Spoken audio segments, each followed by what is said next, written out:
Hello guys, welcome to the first blog of this channel. So ব্লগটা হবে হচ্ছে একটা travel cum food blog. And দেখা যাক উইকেন্ড ট্রিপ, মানে অফিসের ছুটি না পেয়ে কোনো কম নেই, দুদিনে জন্য যাওয়া হচ্ছে উইকেন্ড ট্রিপে। দেখা যাক কোথায় যাওয়া হচ্ছে, কীভাবে হচ্ছে। চ্যানেলের ফার্স্ট ব্লগ, দেখা যাক কতটা কি এনজয়মেন্ট করা যায়। অ্যান্ড কাল সকাল অ্যারাউন্ড 6:30 আমাদের বাস, আর ব্যাগ গোছানো অলমোস্ট রেডি। Let's see. সকাল সকাল 6:30 নাগাদ মোটামুটি বাসে উঠি। একটু লেট হয়েছিল বাসটার আসতে। বাসটায় উঠে আমরা কোলাঘাটে একটা সিঙ্গেল স্টপ দিয়ে পৌঁছে যাই ওল্ড দীঘাতে। বাসের তেমন উইন্ডো শট নেওয়া হয়নি, একটাই নেওয়া হয়েছিল ভ্লগে দেওয়ার মতো। এরপর আমরা হোটেলের ভিডিও দেখব। তো আমাদের ফার্স্ট এটা ছিল হোটেল ওনল্যান্ডে। এটা ওল্ড দীঘার একটা মানে হোটেল কাম রিসর্ট বলতে পারো। তো এখানে আমাদের একদিনের স্টে ছিল। এখানে আমরা পুরো প্যাকেজে থেকেছিলাম, লাইক ফুড, লজিং, স্টে সব ইনক্লুডেড ছিল। অ্যান্ড ওভারঅল এক্সপিরিয়েন্স ভালোই ছিল। এখানে খাওয়ারটা স্পেশালি অসাধারণ ছিল, জাস্ট পরের ক্লিপে খাওয়ারটা রয়েছে। অ্যান্ড আমরা পৌঁছে দেন চেঞ্জ করে পুলের সামনে চলে আসি। অ্যান্ড এই ভিডিওটা জাস্ট পুলের আগে। পুলের চারপাশ ঘিরে পুরো প্রপার্টিটা রয়েছে। প্রপার্টিটা বাইরে থেকে দেখতে খুবই সুন্দর, রুমসগুলো খুবই অ্যাভারেজ ছিল, অতটা অসাধারণ রুম বলা যায় না, বাট স্টেটা আমাদের এনজয় হয়েছে খুব একটা। তো এখানে রয়েছে আমাদের দুপুরের লাঞ্চ, যেটা আমাদের প্যাকেজের মধ্যে ইনক্লুড ছিল। লাঞ্চে দারুণ দারুণ জিনিস ছিল, লাইক যা যা দেখতে পাচ্ছ স্ক্রিনে। তাছাড়াও আমি নিয়েছিলাম মাটন থালি।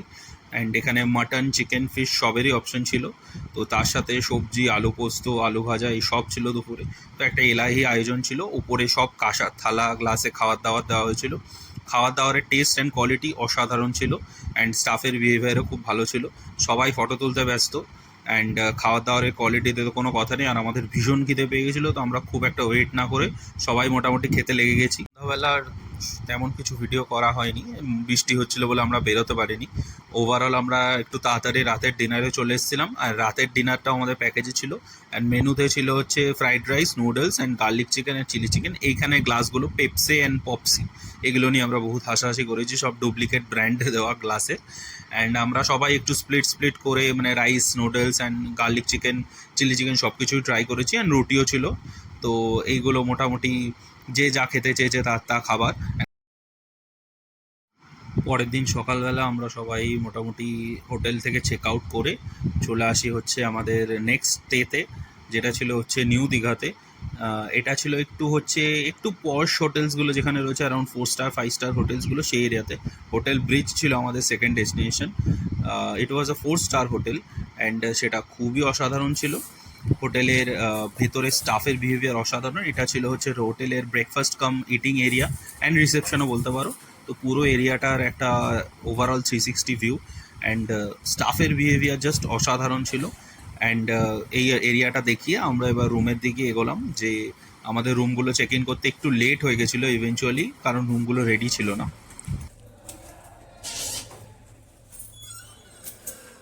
হোটেল ব্রিজের 401 রুম, এটা হচ্ছে পুরো রুমটা।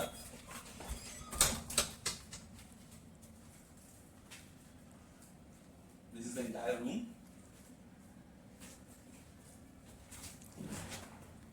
ওয়াশরুমটা একবার দেখে দাও।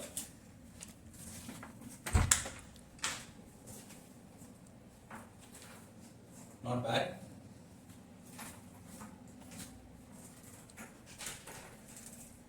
এখানে একটা ক্লোজেট দেওয়া আছে, এখানে মিরর আছে। ব্যালকনিটায় আসো।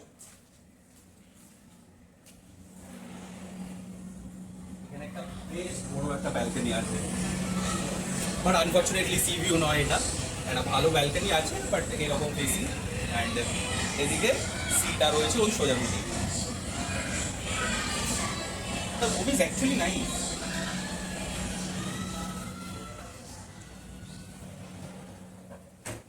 দুটো রুমের মধ্যে এটা সেকেন্ড রুমটা। আমরা যে দুটো রুম নিয়েছি তার মধ্যে এটা সেকেন্ড রুমটা। দারুণ রুম এটা। লিটারালি এটা 4th ফ্লোরে, আমাদের আরেকটা রুম ফার্স্ট ফ্লোরে রয়েছে জাস্ট পুলের পাশে। এন্ড আমি আরেকটা জিনিস দেখিয়ে দিই, এদিকে আসো।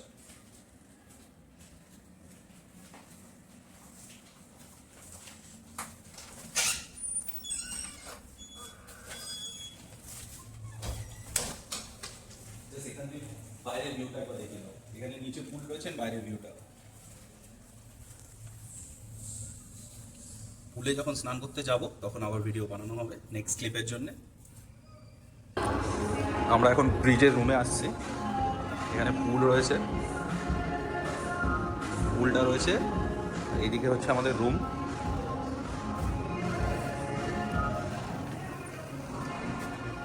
রুমের কন্ডিশন ওভারঅল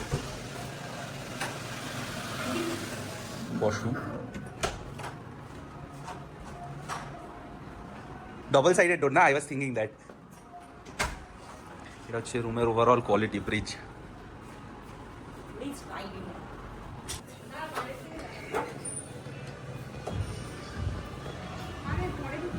ফিটনেস সেন্টার দেখা, ফিটনেস সেন্টারটা ও fabulous. So this is the fitness area for the. কিচ্ছু জানবে না ও। লম্বাতেই করছি। হ্যাঁ হ্যাঁ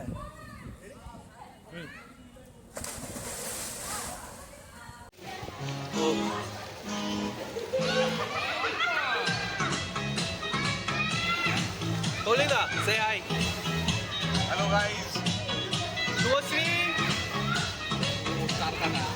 Hey, guys.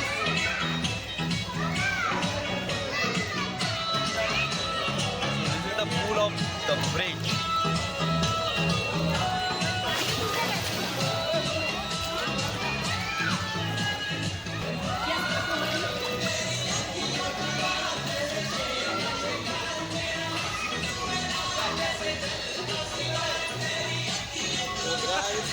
বাদরের মতো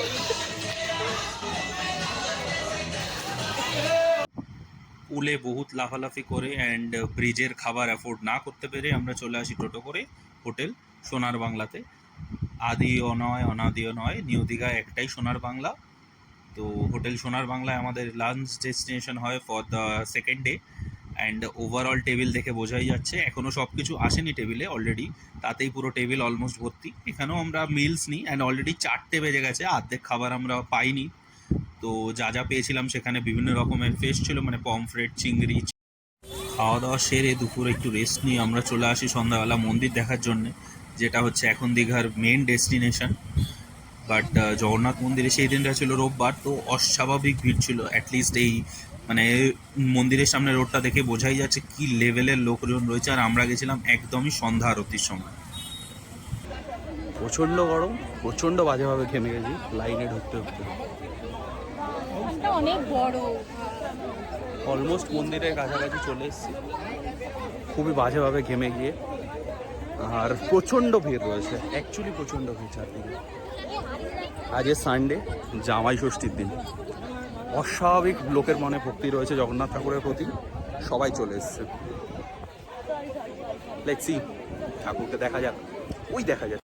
অনেকটা লাইন আর ভিড় ঠেলে যখন মন্দিরের একদমই সামনে যাই, স্ট্রাকচারটা মন্দিরে খুবই অসাধারণ করেছে।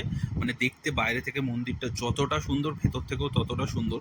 দূর থেকে দেখে এতটা ক্লিয়ারলি না বোঝা গেলেও সামনে থেকে অসাধারণ লাগছে মন্দিরের স্ট্রাকচারগুলো। অ্যান্ড ভেতরের প্রত্যেকটা মূর্তি অ্যান্ড কারুকার্য খুবই সুন্দর বানানো হয়েছে। মানে মন্দিরে অতক্ষণ লাইন দিয়ে ওই রকম গরম ভিড়ে মানুষ যে যাচ্ছে তার কারণটা পরিষ্কার বোঝা যাচ্ছে। খুবই সুন্দর লাগছে মন্দিরটা ভেতর থেকে দেখতে। অ্যান্ড পুরীর মন্দির, দীঘার মন্দির অবভিয়াসলি ডিফারেন্ট, বাট পুরীর মন্দির যারা গেছেন তাদের হয়তো অনেকটা অন্যরকম লাগবে। বাট মন্দিরটা খুবই সুন্দর লাগছে যেতে, এবং খুবই একটা মানে এতটা বড় এরিয়াটা যে এত লোক রয়েছে এরিয়ার মধ্যে বোঝা যাওয়া খুবই দুষ্কর। অ্যান্ড মন্দিরটা বাইরে থেকে খুব সুন্দর দেখতে লাগছে, ভেতর থেকেও ততটাই সুন্দর লাগছে। যতটা যা ভিডিও করা গেছে করেছি, এবং ভিডিও করতে কোনো রকম রোকটোক দেওয়া হয়নি, কিন্তু মন্দিরটা মানে সামনাসামনি দেখলে অসাধারণ লাগছে। ভিডিওতে হয়তো অতটা বোঝা যাচ্ছে না, দেখা যাক কতটা কি বোঝা যায় না যায়। এবং আমরা মোটামুটি মন্দিরটা খুবই তাড়াতাড়ি দেখে বেরিয়ে যেতে পেরেছি। মানে ভিড় তো আমাদের তেমন, মানে লাইনে দাঁড়াতে হয়েছে আধ ঘন্টা মতো। বাট মন্দিরটা ভেতর থেকে এমন কোনো সিস্টেম নেই যে খুব ভিড় ঠেলে তোমাকে দেখতে হবে বা কিছু। অনেক ফাঁকা ফাঁকা জায়গা আছে, দেখে বোঝাই যাচ্ছে কত লোক রয়েছে। অ্যান্ড এই মন্দির ঠাকুরের গর্ভগৃহ যেটা, সেখানে যেতেই একটু লাইক ভিড়টা ঠেলতে হয়েছে। এটা হচ্ছে আমাদের পরের দিন সকালের ব্রেকফাস্ট এরিয়া ব্রিজ হোটেলে। তো এখানে ওভারঅল এটা হচ্ছে ব্রেড টোস্ট করার মেশিন, অ্যান্ড যেটা আমি প্রথমে একদমই বুঝতে পারিনি কী জিনিস। অ্যান্ড ওভারঅল অনেক কিছু ছিল এখানে, সাউথ ইন্ডিয়ান ডিশেস ছিল বেশ কিছু ব্রেকফাস্টে। তাছাড়া ওয়াটারমেলন জুস অ্যান্ড লাস্সি ছিল, ফ্রুটস ছিল, অ্যান্ড বাঙালি খাবারও ছিল, পুরি সবজি, অ্যান্ড ইংলিশ ফুডের মধ্যে ছিল কেলগস কর্নফ্লেক্স। এইখানে ব্যক্তি আঙুল দিয়ে ব্রেডে জ্যাম লাগাচ্ছে। অ্যান্ড ওভারঅল আমাদের ব্রেকফাস্ট এক্সপিরিয়েন্স অ্যান্ড ব্রিজের স্টে এক্সপিরিয়েন্স খুবই দারুণ ছিল। বাস ধরার তাড়াহুড়োতে ব্রেকফাস্ট করেই কোনো ক্রমে রুমে গিয়ে সব কিছু প্যাক করে তাড়াতাড়ি করে বেরোতে হয়েছে। আমাদের 10টা থেকে আবার রিটার্নের বাস ছিল মানডে। তো রুমটাকে বাই বাই বলে ওভারঅল রুমের সব চেক করে সব কিছু নিয়ে আমরা বেরিয়ে যাই হোটেল থেকে চেক আউট করে। অ্যান্ড হোটেল থেকে চেক আউট করে আমরা একটা টোটো ধরি বাস স্ট্যান্ডের জন্যে। টোটো ধরে দেন বাসে করে আমরা রওনা হয়ে ফিরি কলকাতা। অ্যান্ড এইভাবেই আমাদের দীঘা ব্লগ শেষ। তো ফার্স্ট ব্লগটা সবার কেমন লাগলো জানিও কমেন্ট করে যদি ভালো লাগে, অ্যান্ড সাবস্ক্রাইব আর লাইক করো। আপকামিং আরও ভিডিওস আসতে থাকবে চ্যানেলে।